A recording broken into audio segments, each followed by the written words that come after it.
তৃতীয় পার্ট। তার ঘাড় বেয়ে ঘাম পড়তে লাগল। এমন মুহূর্তে মাঝে মাঝেই সে কোনো না কোনো উপায় বের করে ফেলে।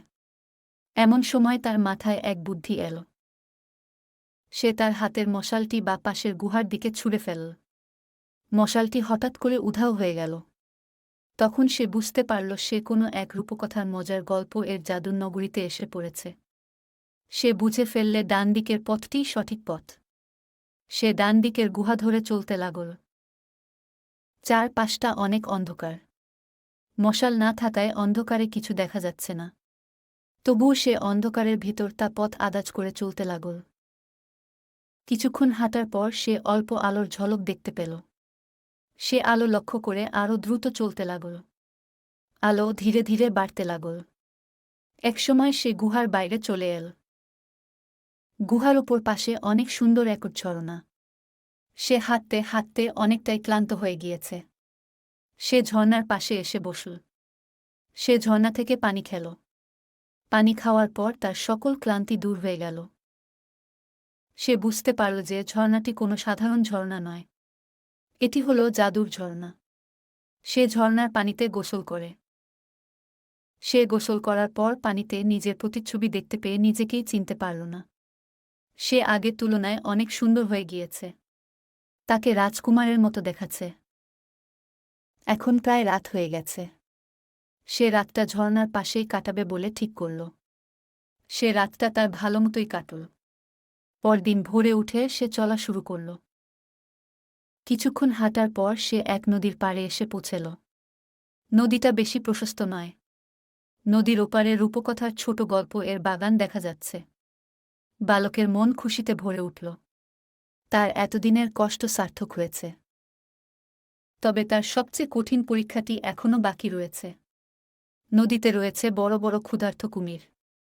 সে কুমিরগুলোকে দেখে ভয় পেয়ে গেল। তবে কিছুক্ষণ পরে সে নিজেকে ঠিক করে নি। আবার আগের মতো সাহসী হয়ে গেল। সে ভাবতে লাগল কিভাবে নদীটি পার হওয়া যায়, কিভাবে ওপারে পৌঁছা যায়। সে অনেক চিন্তা করার পরও কোনো উপায় খুঁজে পেল না।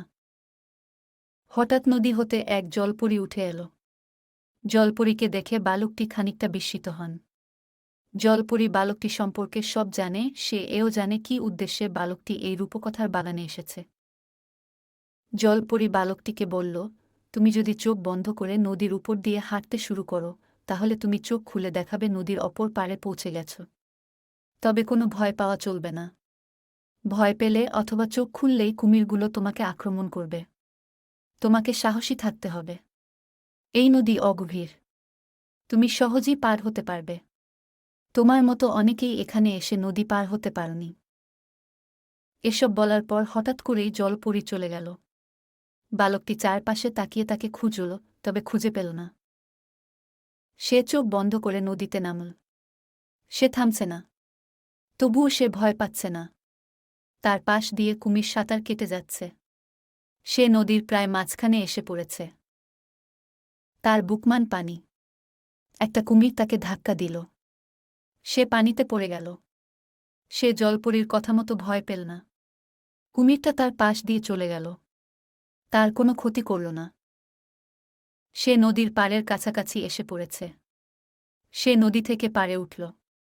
তার সামনেই রূপকথার বাগান। সে সম্পূর্ণ ভিজে গেছে। তার সেদিকে খেয়াল নেই। সে অবাক দৃষ্টিতে বাগানের দিকে তাকিয়ে রইল। বাগানের এক জায়গায় তার চোখ আটকে গেল। সে দেখল বাগানের সব ফলের রঙই লাল। কিন্তু শুধু অমৃত ফলটির রঙই তো লাল হওয়ার কথা। তাহলে কোনটি আসল ফল?